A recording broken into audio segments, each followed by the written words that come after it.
Selamat pagi Bapak Ibu, saudara-saudara yang dikasihi oleh Tuhan Yesus Kristus. Riring salam dari Jemaat GKI Cawang di mana saya melayani di sana. Bapak Ibu, saudara terkasih, saya hendak mulai dalam perenungan ini dengan cerita ringan dalam keluarga kami. Si Mbak yang membantu kami di rumah, beberapa waktu lalu sempat komentar kepada istri saya, "Bu, kok tumben Bapak tahun ini dapat kiriman kue Natalnya cuma sedikit, nggak banyak kayak tahun-tahun sebelumnya." Istri saya nggak bersedih tentang hal itu, tapi malah bersenang, bersuka cita. Malah kebetulan uak begitu kami membahasakannya untuk anak-anak kami. Nah, kalau kebanyakan kue-kue Natalnya malah Bapak sering melakukan pelanggaran. Nah, kalau udah melakukan pelanggaran itu pasti ya ada yang naik, gulanya naik. Jadi memang saya di rumah terkenal geragas Bapak Ibu. Tahu yang geragas? Sapu jagat. Kalau ada yang tersisa di meja itu rasanya eman-eman. Kok sayang banget gitu ya. Sisa roti anak saya pun, aduh sayang mau dibuang. Itu namanya sapu jagat. Dan itu yang membuat saya sering melakukan pelanggaran di rumah. Jadi istri saya merasa bahwa dapat berkat Natal yang sedikit tahun ini justru itulah berkatnya. Berkat bagi terutama kesehatan suaminya, kesehatan saya. Jadi berkat justru ada dari ketiadaan berkat.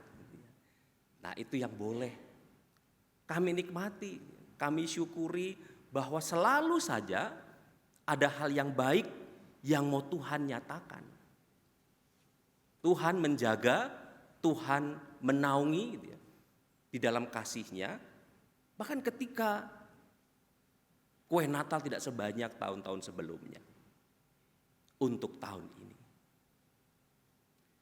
Bapak Ibu saudara terkasih, dalam penghayatan kita sebagai orang percaya bahwa betul tidak ada yang kebetulan dalam hidup kita. Karena segala sesuatu kita yakini ada dalam rancangan Tuhan, ada di dalam pekerjaan Tuhan. Demikian juga kalau kita tadi membaca Injil yang boleh diberitakan pada hari ini, dimulai dengan sebuah keterangan, tetapi waktu Yesus mendengar bahwa Yohanes telah ditangkap, menyingkirlah ia ke Galilea. Dan untuk peristiwa ini pun juga bukan sebuah kebetulan. Ketika terjadi tragedi itu, Yohanes ditangkap oleh penguasa, oleh Herodes pada saat itu.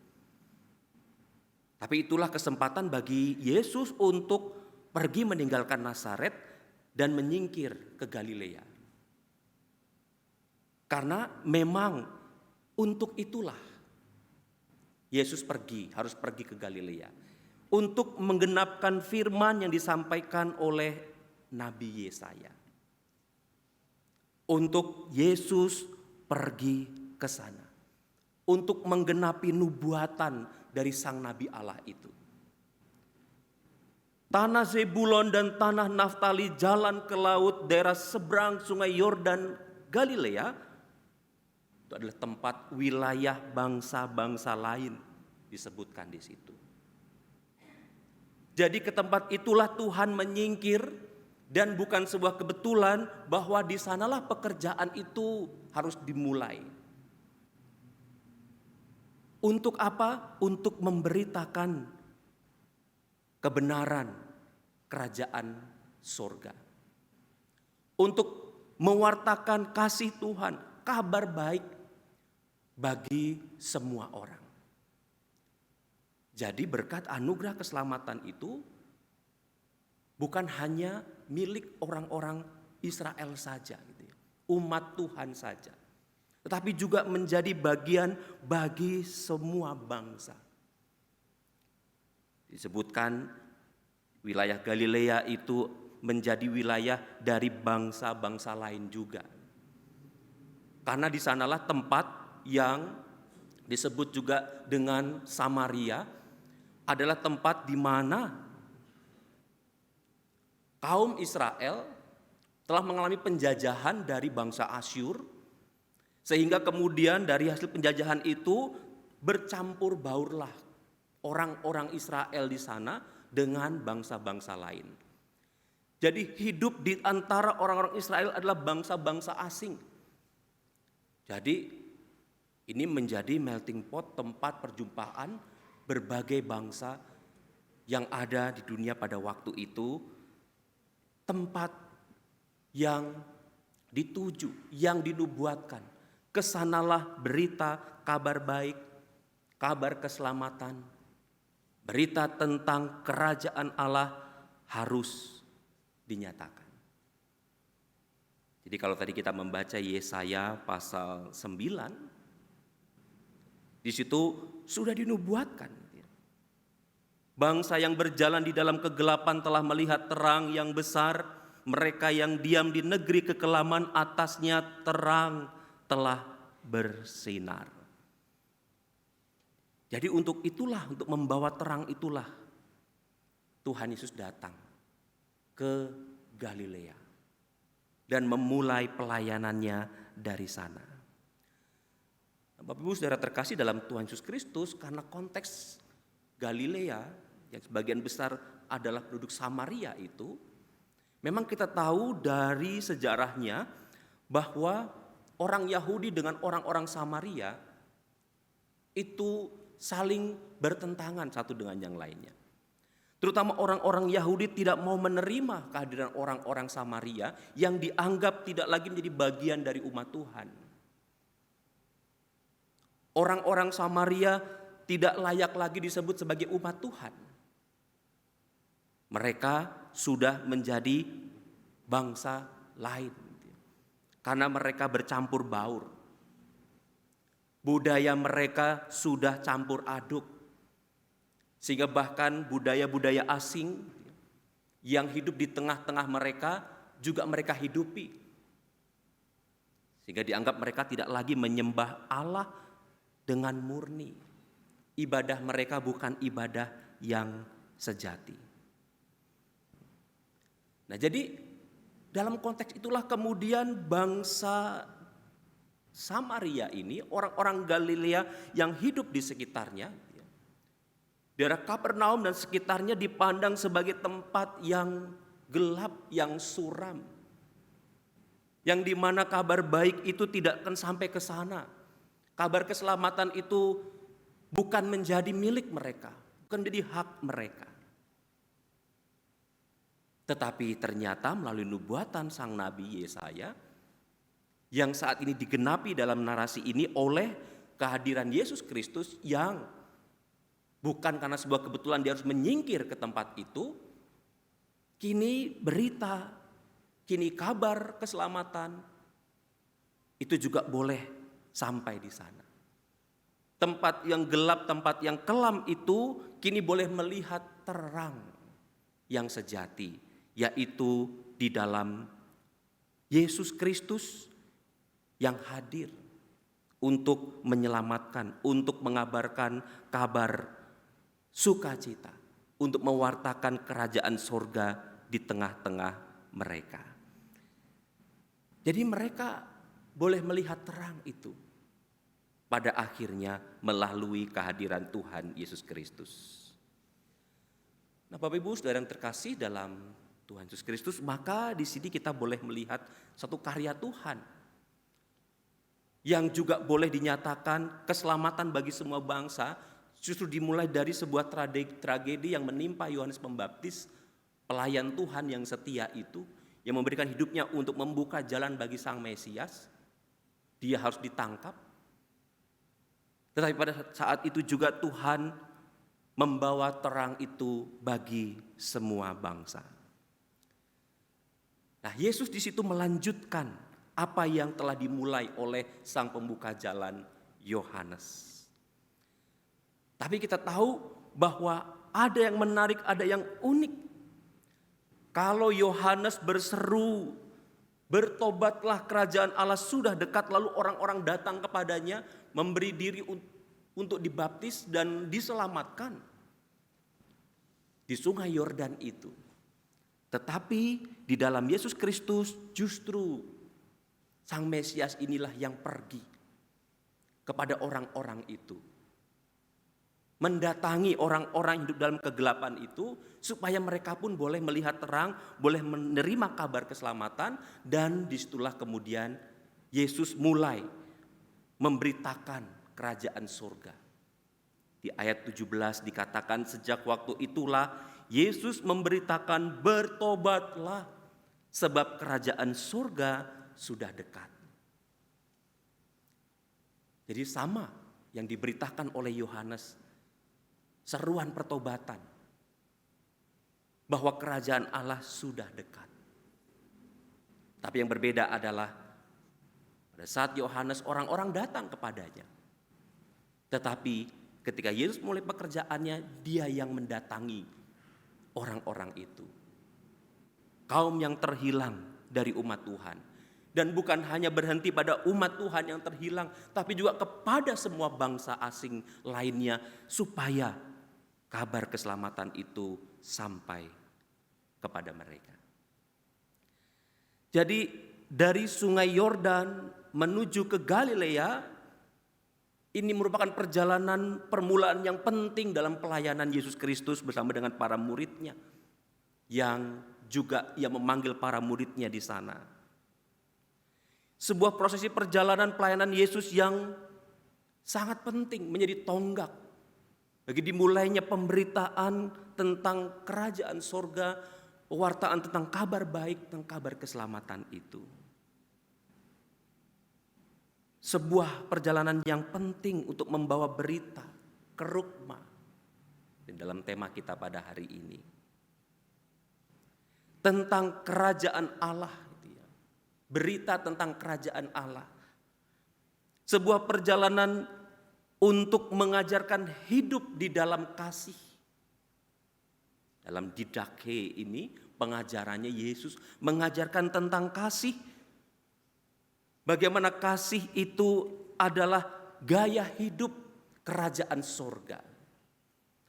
Sebuah perjalanan untuk mengajarkan hidup di dalam kasih, bahwa mereka yang menyatakan kasih hidup sebagai warga kerajaan sorga. Dan ini sebuah perjalanan bagi Yesus untuk menyatakan karya yang sesungguhnya. Ketika ia menjumpai, menyapa orang-orang yang butuh ditolong, butuh diangkat. Orang-orang yang butuh dipulihkan dari kehidupannya. Butuh diselamatkan karena dosa telah merasuk begitu dalam di dalam kehidupan manusia. Nah, jadi di sini kita melihat satu ciri khas yang sangat penting. Apa? Yaitu Yesus datang. Yesus menyapa, Yesus hadir, menjumpai semua orang itu yang dipandang gelap, yang dipandang bukan lagi umat Allah itu, yang dipandang tidak punya harapan untuk mendapatkan keselamatan itu. Tuhan menghampiri mereka. Ke Bapak Ibu yang terkasih dalam Tuhan Yesus Kristus, di sini lengkap apa yang Yesus lakukan tentang, kalau tema kita bicara soal kerugma, didake, dan terapeia, tentang berita kerajaan surga, tentang ajaran kasih, dan tentang pemulihan yang Yesus hadirkan, Sang Mesias hadirkan. Dan itu harus dibawa, berita itu harus dibawa keluar, harus diberitakan kepada semua orang, kepada semua bangsa. Yesus tidak hanya menyerukan bertobatlah, datanglah. Bukan hanya sekedar menyerukan seperti yang Yohanes serukan, tetapi Yesus membawa kerajaan sorga itu juga menyapa, menjumpai orang-orang yang tidak punya pengharapan itu. Orang-orang yang hidup di dalam kegelapan itu. Orang-orang Galilea, orang-orang Samaria yang dicap bukan lagi umat Allah itu. Tapi kepada merekalah juga kabar, berita kerajaan surga itu boleh dinyatakan. Dan juga kepada mereka lah kasih Allah itu juga mau diungkapkan. Bahwa semua orang itu berhak untuk menerima kasih Tuhan. Bahwa semua orang itu berhak untuk mendapatkan sapaan kasih Tuhan. Umat Tuhan Israel gak boleh egois bahwa Bapakku hanya sayang kepada kami anak-anaknya. Kepada umatnya saja. Bukan kepada bangsa-bangsa yang lain. Ternyata tidak seperti itu. Mereka tidak boleh congkak hanya karena mereka telah menjadi anak-anak Abraham. Tuhan bilang Allah bisa menjadikan dari batu-batu yang mati itu anak-anaknya. Jadi umat Tuhan gak boleh mentang-mentang bahwa hanya mereka yang dikasihi. Dan inilah Tuhan datang mengajar kasih itu. Dan bukan hanya mengajarkan tentang kasih itu, tapi juga boleh menyatakannya. Mewujudkannya. Tuhan tidak mengkotak-kotakan orang. Tuhan menerima orang-orang Samaria juga. Sama seperti ia menerima umat Tuhan dari kalangan orang Israel. Bahkan kita tahu Tuhan boleh melihat ada cerita tentang orang Samaria yang murah hati. Yang juga mau menyatakan bahwa orang Samaria ini yang dipandang hidup dalam kegelapan ternyata juga punya hati untuk mengasihi sesamanya. Itulah yang Tuhan kerjakan. Tuhan tidak mengkotak-kotakan umatnya. Tidak semudah seperti kalangan kaum Yahudi, para pemuka Yahudi pada waktu itu yang sangat mudah mengkafir-kafirkan orang di luarnya. Tapi di sini Tuhan mengajarkan justru untuk merangkul siapapun di dalam kasih Bapa, di dalam kasih yang sejati itu. Oh, Ibu Saudara terkasih dalam Tuhan Yesus Kristus, di sini kita bukan lagi hanya melihat Yesus yang mengajarkan, tapi juga Yesus yang melakukannya, mempraktekkan kasih itu di dalam kehidupan. Maka nanti kemudian di minggu-minggu berikutnya kita akan sama-sama merenungkan tentang khotbah Yesus di bukit.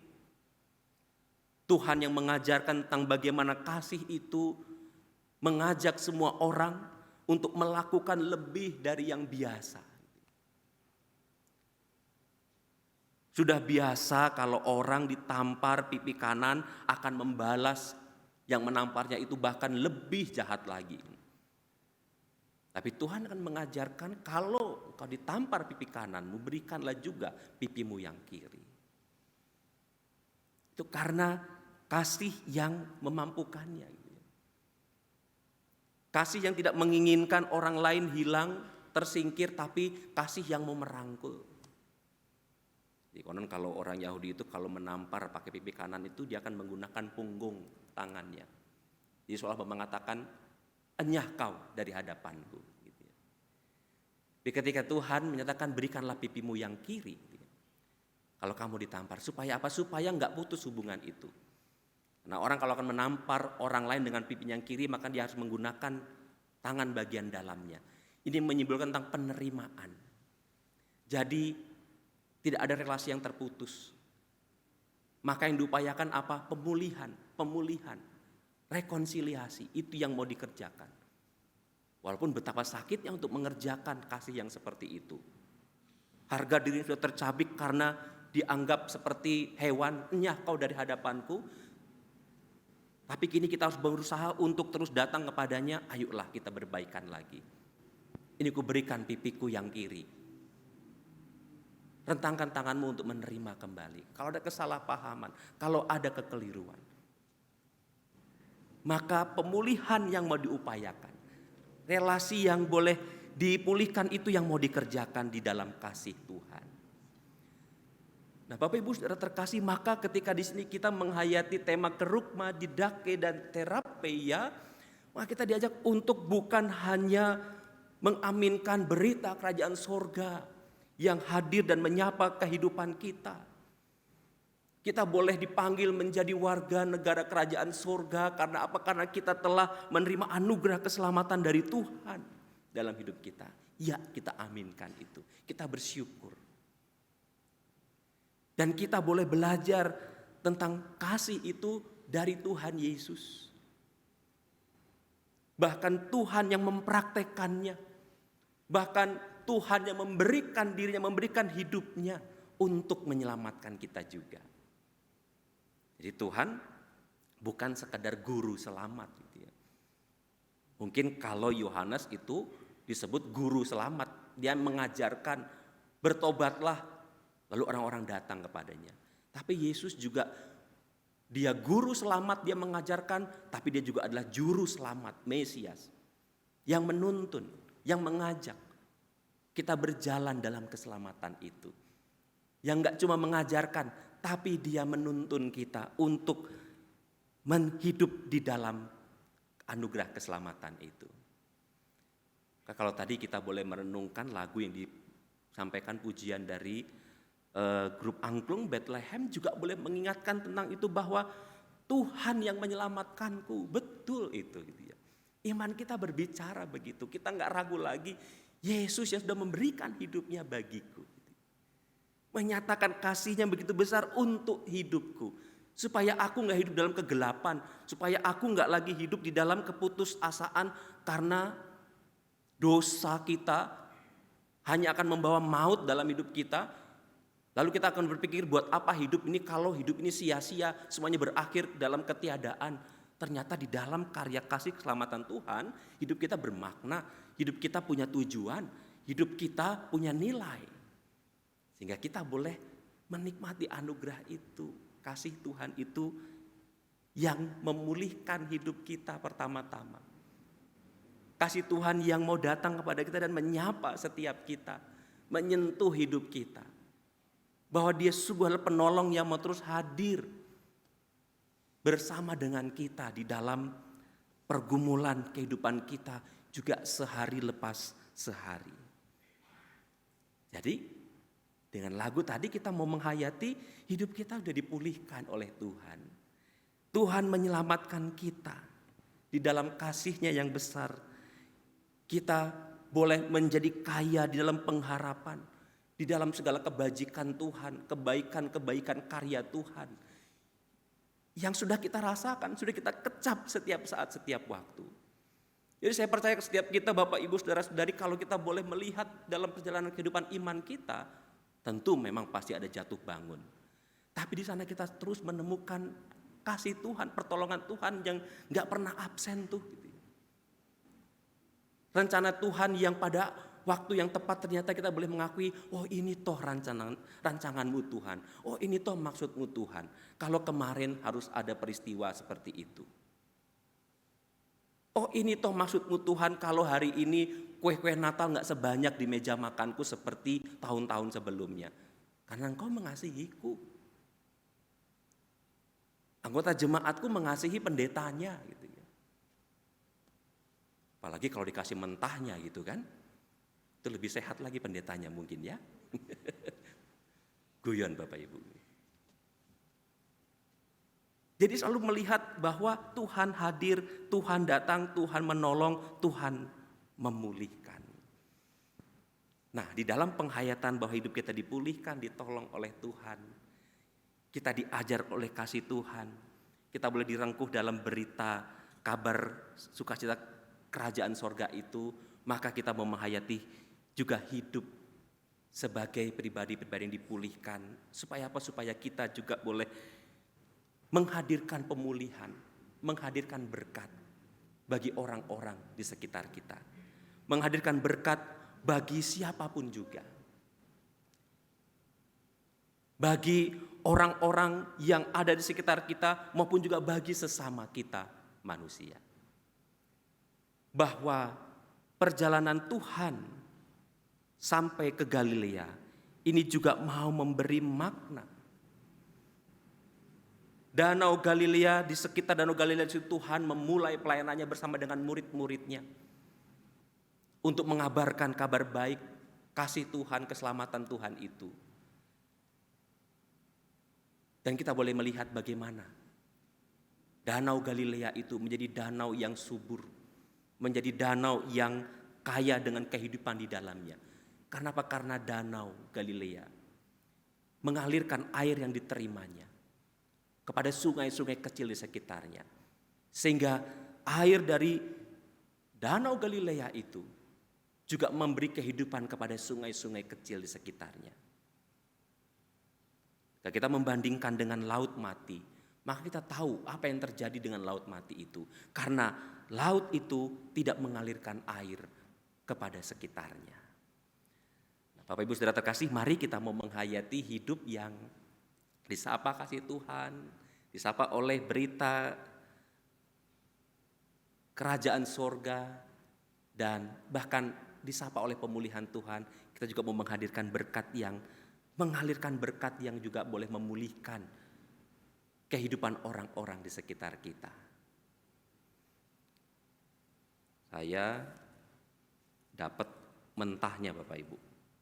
Saya dapat amplop merah dari anggota jemaat. Dalamnya juga ada yang merah. Bapak Ibu, kita masih ingat prinsip 3D untuk melihat ini asli atau palsu gitu ya. Dilihat, diraba gitu ya. Lalu diterawang gitu kan. Benar ini asli. Maka kita akan menyimpannya. Saya simpan. Karena ini punya nilai, ini berharga dalam hidup kita. Ini punya nilai, kalau palsu kita akan buang gitu ya. Tapi karena ini asli, maka saya simpan jadi sesuatu yang berharga. Bapak Ibu terkasih dalam Tuhan Yesus Kristus, ketika kita diajar mengenai Kristus, mungkin kita masih juga melihat-lihat siapa sih Yesus ini. Lalu kita meraba-rabanya dalam iman kita, dalam percaya kita. Lalu kita kemudian merasakan, oh Yesus hadir untuk mengasihiku, untuk menyelamatkanku. Lalu kita boleh menerawang dalam kedalaman spiritualitas kita bahwa ya betul, inilah penolongku, juru selamatku. Inilah yang berharga yang boleh menjadi bagianku. Maka aku mau menyimpannya dalam hatiku karena Yesus begitu berharga di hatiku. Lalu kita memakai yang berharga itu untuk menyatakan berkat juga bagi orang di sekitar kita. Ketika aku gak mau hanya memiliki Yesus sendirian. Aku mau memberitakan tentang kasih Tuhan kepada orang-orang di sekitarku. Ada orang-orang yang berputus asa di sekitarku. Aku mau katakan, jangan khawatir, Tuhan menyayangimu. Tuhan punya rencana yang indah untukmu. Ayo terus maju, ayo terus berpengharapan. Jika ada orang sekitar kita melihat, aduh tahun ini kok tahun gelap banget. Orang-orang bilang akan sangat suram kehidupan kita. Bersama dengan Tuhan kita mau maju. Sesuram apapun prediksi dunia ini tentang krisis yang akan terjadi, kita mau maju bersama dengan Tuhan. Ayo kita mau terus melangkah. Maka biarlah kita juga boleh terus menjadi berkat untuk menghadirkan kasih Tuhan, pengharapan kepada siapapun juga. Tuhan memberkati kita sekalian. Amin. Saat teduh bagi kita semua.